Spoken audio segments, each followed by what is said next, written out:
Aujourd'hui, on va parler des relations amoureuses. Parce que, actuellement, et je pense que si tu regardes cette vidéo, tu dois être assez d'accord avec moi, eh bien l'amour, c'est quelque chose de flou, dans lequel on se perd.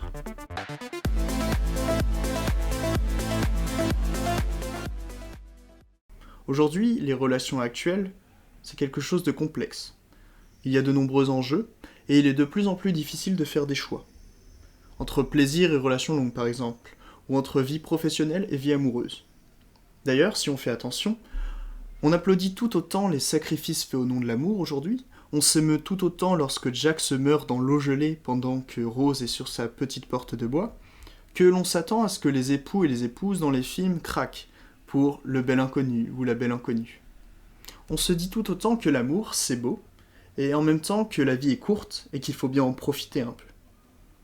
Alors, on va essayer d'y voir plus clair, d'essayer de repenser ce monde dans lequel on vit, pour que tu puisses te faire ta propre opinion de l'amour, de la fidélité sexuelle, des plaisirs, et j'espère être un peu moins perdu. Et oui, tu es perdu. Au début de tout ça, il y a un mythe, très connu, qui nous vient du banquet de Platon. C'est le mythe des androgynes. Dans le texte de Platon, Aristophane, un poète, raconte à un moment des festivités que dans un temps lointain, il existait les androgynes, des êtres complets, à la fois hommes et femmes, avec 4 mains et 4 jambes.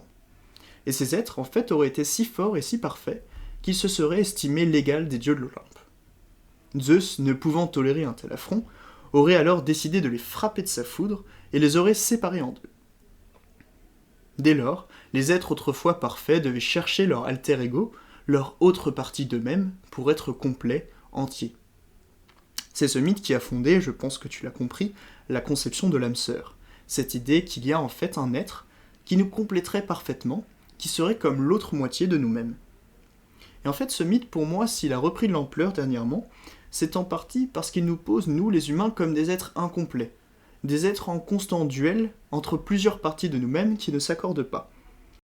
Et cette idée, depuis le 19e siècle, elle est très présente dans nos œuvres, tant en littérature qu'en philosophie, et qu'ensuite dans nos films. Au XIXe siècle, Lamartine parle de l'homme ainsi, et l'on voit bien l'opposition qui règne dans chacun des vers pour définir l'homme. Imparfait ou déchu, l'homme est le grand mystère. Esclave, il sent un cœur né pour la liberté. Malheureux, il aspire à la félicité. Il veut sonder le monde, et son œil est débile. Il veut aimer toujours, ce qu'il aime est fragile. Schopenhauer, un philosophe du même siècle, a un peu cette même définition de l'homme. Pour lui, l'homme est comme un pendule qui oscille entre les souffrances et l'ennui. Pour comprendre sa pensée, imaginons que nous ayons un désir. Soit on assouvit ce désir, et alors il ne nous tient déjà plus, il perd aussitôt son charme, voire même on se rend compte que l'attrait de ce désir était faussé, soit finalement on n'assouvit pas ce désir et on est frustré. Ça c'est le premier pendant du pendule. De l'autre côté, c'est encore pire. C'est lorsqu'on ne désire plus, qu'on est alors pris dans les horribles doigts de l'ennui, ce que Schopenhauer appelle le vide épouvantable. Et ce qui est peut-être encore pire que les problèmes du désir. Et on voit bien en fait que depuis le 19e siècle, on a cette tradition de nous penser nous-mêmes comme incomplets, comme tiraillés par ces désirs, ces souffrances et ce néant de l'inaction. Sans doute parce que depuis le 19e siècle, notre société a beaucoup changé, avec la fin lente du christianisme, le changement de régime politique, de la monarchie à la république. Le monde change, et donc l'homme, qui pendant plusieurs siècles connaissait sa place dans l'univers, voit ses conceptions complètement changer.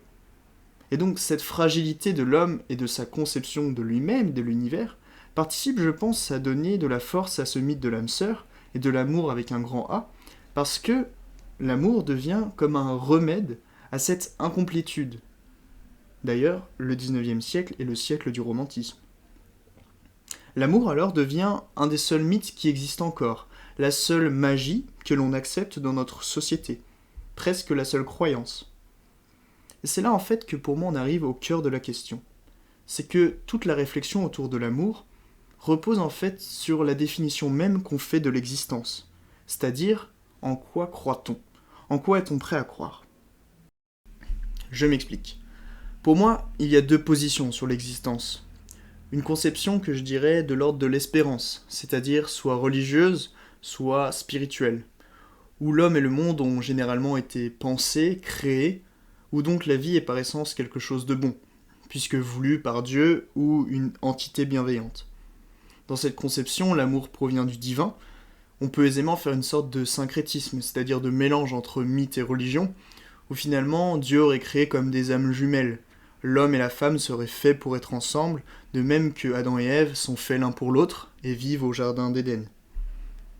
La deuxième conception serait celle athée, où la vie est le résultat d'un hasard, où la vie n'est pas nécessairement quelque chose de bon en soi, mais quelque chose que l'on modèle selon nos forces, selon les événements favorables ou contraires. Dans cette conception, l'amour ne peut plus reposer sur quelque chose de transcendant, quelque chose qui dépasse le réel. On peut alors, je pense, le définir comme une sensation puissante, liée à notre nature animale, à nos gènes, et qui dépend de la sélection naturelle. On sait par exemple que la monogamie de certains singes s'explique parce qu'elle permet la survie des progénitures. Parce qu'en gros, il est plus facile d'être deux pour aller chercher à manger et pour assurer la protection de ces progénitures. La sélection naturelle aurait ainsi pu sélectionner les gènes responsables de cette sensation puissante que nous appelons aujourd'hui l'amour, et qui dépendrait en fait de sécrétion d'hormones. Et donc, avec le temps, les gènes auraient été sélectionnés pour profiter à la survie de l'espèce.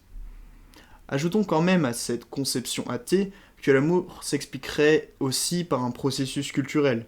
Les sensations se seraient instituées à travers le temps, de même que la monogamie se serait instituée en tant que mariage. Comme nous sommes des êtres tant raisonnables qu'animaux, il y a ainsi des explications biologiques à l'amour et tout un processus culturel. Là, je pense qu'on en arrive en fait à un problème commun à ces deux visions de l'existence. Et c'est en fait ce qui explique pour moi cette vision floue de l'amour aujourd'hui. En fait, c'est le problème du sexe. Les deux conceptions font tendre l'amour comme quelque chose de monogame. L'idée d'âme sœur transcendant de la conception de l'espérance et celle athée qui repose sur la survie, les deux finalement conduisent à des relations monogames. Et dans cet engrenage qui semble bien huilé dans les deux cas, le désir d'aller voir ailleurs casse un petit peu toute la machine. Pour la religion, c'est d'ailleurs un problème courant auquel la Bible a répondu avec l'idée du péché originel, mais ce problème se pose quand même néanmoins. Pourquoi Dieu a-t-il créé l'homme et la femme, tant emplis de désirs physiques, si le but de la vie, le sens de la vie, c'est de se marier et finalement d'être attiré que par une seule personne? Pour les athées, pareil, comment expliquer que si la monogamie est quelque chose de présent, d'inscrit dans nos gènes, que la nature, finalement, normalement si bien faite, soit ici si défaillante? Parce qu'en effet, si on reprend la littérature, dans une grande partie de nos romans, soit le genre qui est le plus psychologique, le désir d'infidélité, et l'infidélité elle-même, c'est ce qui a fait couler le plus d'encre. Au XVIIe, par exemple, La Princesse de Clèves, qui est considéré comme le premier roman moderne, repose sur l'attirance d'une femme mariée pour un autre homme que son mari, le duc de Nemours. Au XVIIIe siècle, où fleurit la littérature libertine, il y a de nombreux auteurs qui se jouent des plaisirs et des malheurs de l'adultère, comme Laclos ou Crébillon fils. Et tous leurs personnages passent en fait leur journée à se séduire et à s'adonner aux plaisirs de ce qu'on appelait les plaisirs de l'alcôve. Au XIXe siècle, il y a Stendhal dans Le Rouge et le Noir, Zola, Balzac, ou encore, très connu, Emma Bovary. Flaubert définit son roman ainsi, l'histoire d'une jeune provinciale que ses rêveries, un mariage insipide et l'ennui conduisent à l'adultère. Et au XXe, on a encore Aragon, Colette, Céline, etc. Alors, il y a quelque chose qu'on peut rétorquer à cela, c'est que du XVIIe au XXe siècle, les mariages ne se faisaient que très peu par amour. On a entendu toutes ces histoires de mariages arrangés, où les époux en fait ne se connaissent pas, où le mariage repose sur des intérêts financiers, ou sur un intérêt pour une lignée. Et c'est vrai que les personnages adultères dans les romans, la plupart du temps, découvrent l'amour finalement en dehors de leur mariage. C'est-à-dire qu'ils rencontrent souvent un inconnu, une nouvelle personne, et ils sont même presque surpris de ressentir ce sentiment qui est pour eux nouveau. Il y a souvent cette image de la femme naïve qui sort du couvent et qui passe beaucoup de temps avec un homme, et qui se rend compte après coup que les sensations qu'elle ressent, c'est-à-dire le rouge qui lui monte aux joues, ce feu, ces papillons dans le ventre, si on peut dire ça comme ça, et bah tout ça correspond à ce qu'on appelle l'amour. Mais aujourd'hui, l'argument ne tient pas. En effet, aujourd'hui les tromperies abondent, elles saturent nos séries, nos films, nos romans, alors qu'aujourd'hui, on se marie souvent quand même en Occident par amour. Si l'on prend les sitcoms, ces séries qui se veulent des tableaux des mécanismes sociaux, eh bien les personnages finissent tous par coucher les uns avec les autres, et l'infidélité est souvent interrogée dans tous les sens. On pense à Friends par exemple avec Ross et Rachel, le fameux We Were on a Break, si tu connais la série, où Ross couche avec une autre fille après une dispute. Dans Big Bang Theory, Leonard, qui est en couple avec Penny, la belle blonde, bon c'est très cliché, et bah, il finit par embrasser une autre scientifique lorsqu'il en a l'occasion, et ensuite c'est d'ailleurs sa nouvelle petite amie Priya qui le trompe dans un autre épisode.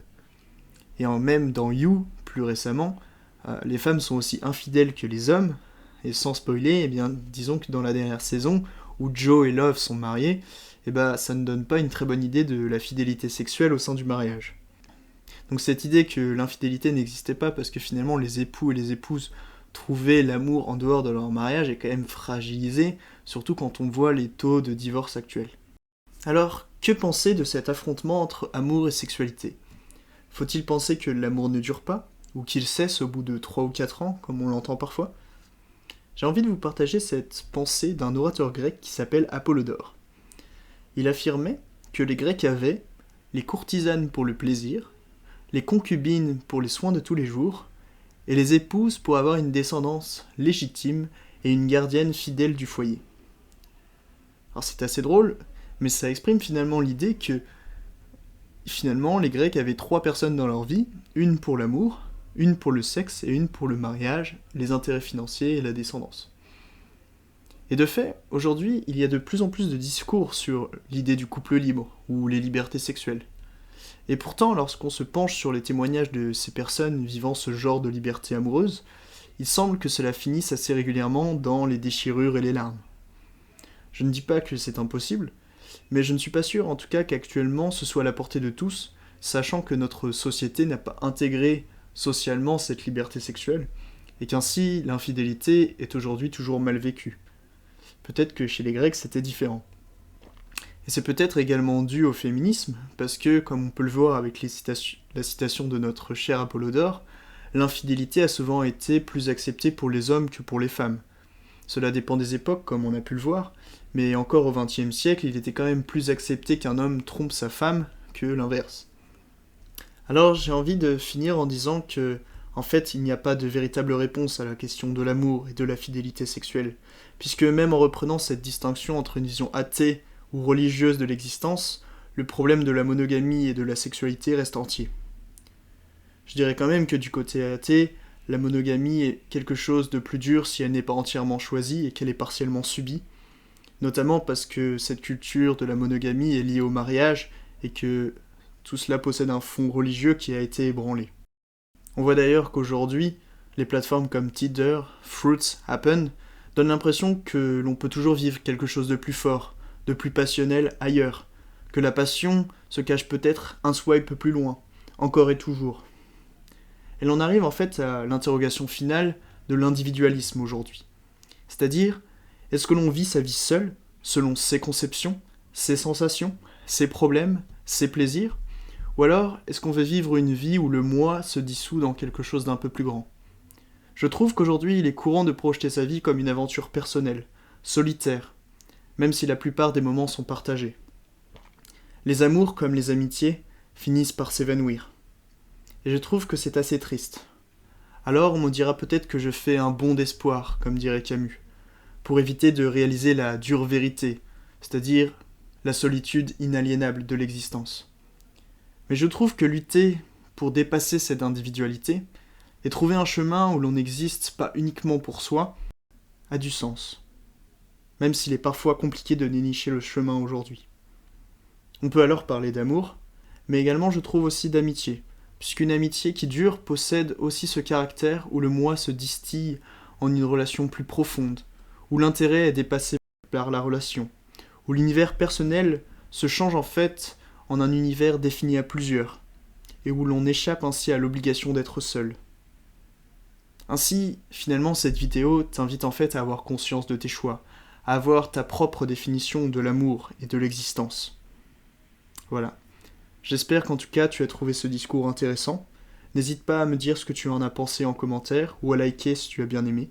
Et on se retrouve la semaine prochaine.